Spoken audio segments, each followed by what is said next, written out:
I was folding the last of the laundry on the kitchen table when my sister walked in, carrying 2 coffees from the place down the street.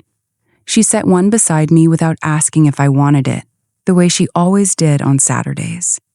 She said she'd run into him at the counter and he'd paid for both. I thanked her and took a sip. It was exactly how I like it, oat milk and 1 sugar. She knew that too. We sat there for a while, the radio playing low in the background, talking about nothing important. She mentioned that he'd seemed tired, that he'd joked about needing a proper vacation. I nodded and kept folding. I hadn't told her he was tired. I hadn't told her about the vacation idea at all. That was the first small thing. A few days later, I noticed her phone light up on the coffee table while she was in the shower. His name wasn't on the screen, just a message preview that said something about the new Thai place. I didn't open it. I just sat there, watching the screen go dark again. When she came out with wet hair and asked what we should do for dinner, I suggested the Thai place. She laughed a little too quickly and said she'd been craving it too. We went. He joined us later because I texted him the address. He slid into the booth beside me, kissed my cheek, and asked how my day had been. Across the table, she watched us with that soft, interested expression she wore whenever he spoke. I ordered the same dish she did. Neither of them commented. I started keeping track after that, not in any angry way, just quietly. I kept a small notebook in my bag, the kind I used for grocery lists. I wrote down patterns instead of feelings. The way she always knew which shirt he'd worn to work on Wednesday. The way he quoted a line from a movie we'd never watched together. The way their laughter lined up even when I was the one telling the story. None of it was loud. None of it demanded an answer right then. So I didn't ask. I pulled back a little at first, the way you might ease off the gas on a familiar road. I told him I had a big project due at the end of the month and needed a couple of late nights at the library. He said he understood. I told my sister the same thing, that I was buried in deadlines and might not be around as much. She offered to bring me dinner one evening. I said that would be nice, but not to worry if she got busy. She didn't get busy. She came twice that week, both times with food he liked. Around that time, I started leaving them alone more deliberately. I'd make plans with old college friends I hadn't seen in months. I'd stay an extra hour at the gym. I'd text them both from the car saying I was running late and they should start without me. Once I got home to find them on the couch watching a show I'd never heard of, sharing a bowl of popcorn. They looked comfortable. Not guilty exactly, just settled into a rhythm that didn't need me to keep time. I confirmed it on a Tuesday evening in early spring. I came home from class earlier than I'd said I would. The apartment was quiet except for low voices from the balcony. I stood just inside the sliding door, out of sight, and listened. She was telling him about the time in high school when I'd cried over a boy who never called back. He laughed gently and said, I never told him that story. She said I probably didn't like remembering it. There was a pause, then the sound of a lighter. He didn't smoke. She did, sometimes, when she was nervous. I stepped back into the hallway before they noticed me and went downstairs to sit in my car for 20 minutes. When I came back up, I made noise with my keys. They were both inside by then, looking perfectly normal. He asked how my day went. She offered me the last of the wine. I took it. After that, I made it easier for them. I became the busy one, the understanding one, the sister who didn't mind if they hung out. I encouraged it, even. I told him he should take her to that art exhibit she'd mentioned because I had to work late again. I told her he needed someone to drag him out of the house on weekends since I was swamped. They started texting each other directly about plans. I saw the notifications on both their phones and never commented. I kept my tone light when we were all together. I smiled at the right moments. I asked normal questions. I never once raised my voice or cried or demanded explanations. I simply stopped filling the space between them. They leaned in, not dramatically, just enough that the gaps I left became theirs. Late replies from him turned into entire evenings unaccounted for. Shared looks became shared silences when I walked into a room. I watched it happen the way you watch weather move across a valley, distant but clear. I didn't feel the things people expect you to feel. No sharp jealousy, no hot anger. Mostly, I felt a kind of steady curiosity, like I was studying how two people I loved could rewrite the rules without ever saying the words out loud. One night in May, he came over after she'd already left. We sat on the couch, and he told me he'd been thinking about us, about how good I was to him, how patient. He said he didn't deserve it sometimes. I told him everyone has their moments. He kissed me then, slower than usual, and for a second I wondered if he was trying to convince himself of something. I kissed him back the same way I always had, calm and present. When he left, I stood at the window and watched his car pull away. I didn't cry.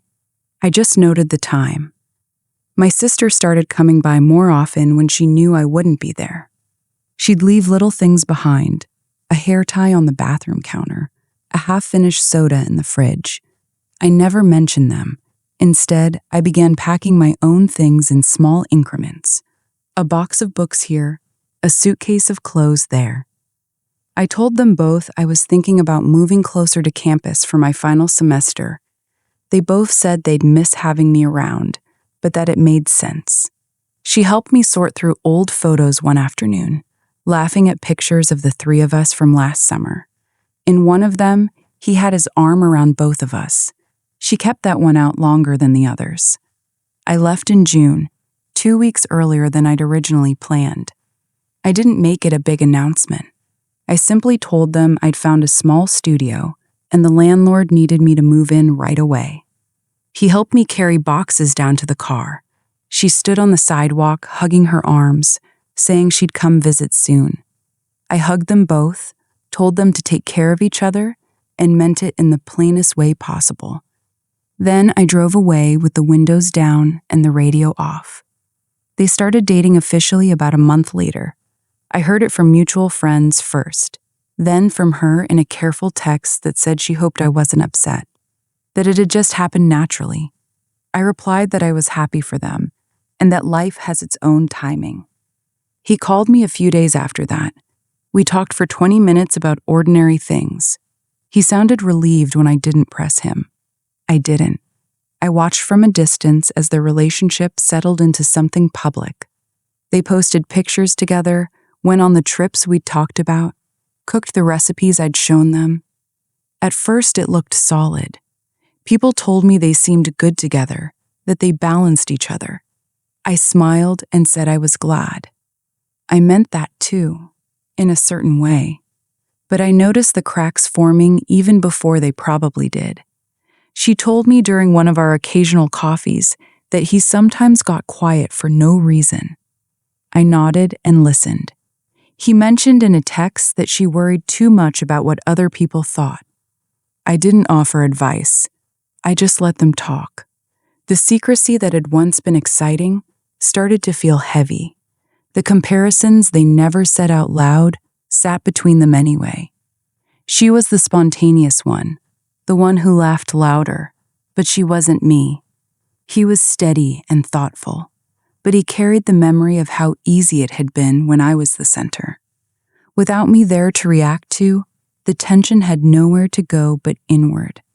I saw them together once, by accident, at a farmer's market in late August.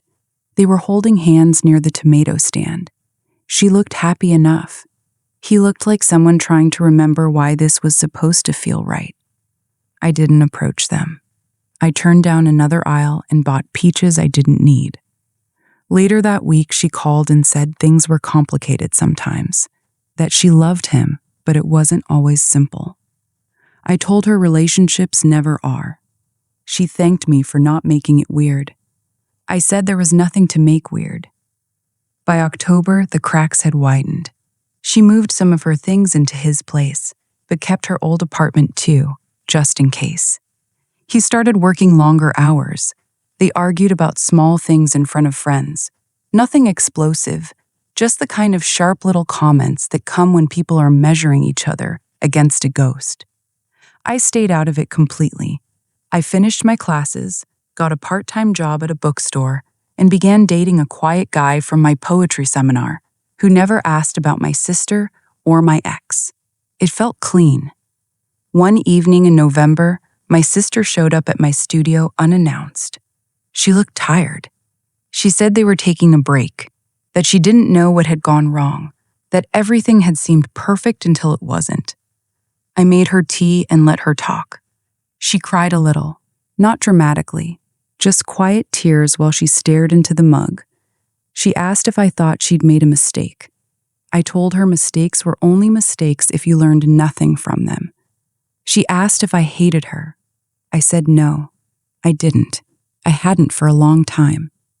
He texted me a week later asking if we could meet for coffee. I agreed. We sat across from each other in a small cafe near the river. He looked older than I remembered. He said he'd been doing a lot of thinking. He said he missed how uncomplicated things had been with me. I listened without interrupting. When he finished, I told him that uncomplicated wasn't the same as honest. He asked if there was any chance for us again. I said no, gently, and that I hoped he found whatever he was looking for. We hugged goodbye on the sidewalk, and I walked home feeling lighter than I had in months. They tried to fix it once more after that, but the foundation had already shifted too much. Everything they had built together had grown in the shadow of what they thought they were taking from me. Without that shadow, the shape of their relationship changed. The guilt they'd carried quietly turned into resentment. The excitement of the secret faded into the ordinary work of being together, and neither of them had practiced that part while I was still in the picture. I heard through friends that they broke up for good just before Christmas. No big fight, no public scene, just a quiet decision that it wasn't working. She moved back to her old apartment. He took a job in another city. I sent them both polite messages wishing them well. They replied with the same careful kindness. We never spoke about what had happened between the three of us. There was no need. I turned 23 in January. I spent the day alone in my studio, reading and drinking the good coffee I'd started buying for myself. In the evening, I went for a long walk along the river path. The air was cold and clear. I thought about the version of me who used to fold laundry on Saturday mornings and believed that love was mostly about not noticing the small things. That girl felt far away now, like someone I'd known well but no longer needed to carry. I didn't lose him to her. I just stopped being the reason they held back. And once I did, the rest followed its own quiet logic. They had what they thought they wanted. Then they had to live with it. I had something simpler. I had the rest of my life, uninterrupted, and the calm knowledge that I had chosen every step of how it unfolded. I kept walking until the path lights came on, then turned around and headed home. The city felt steady under my feet. So did I.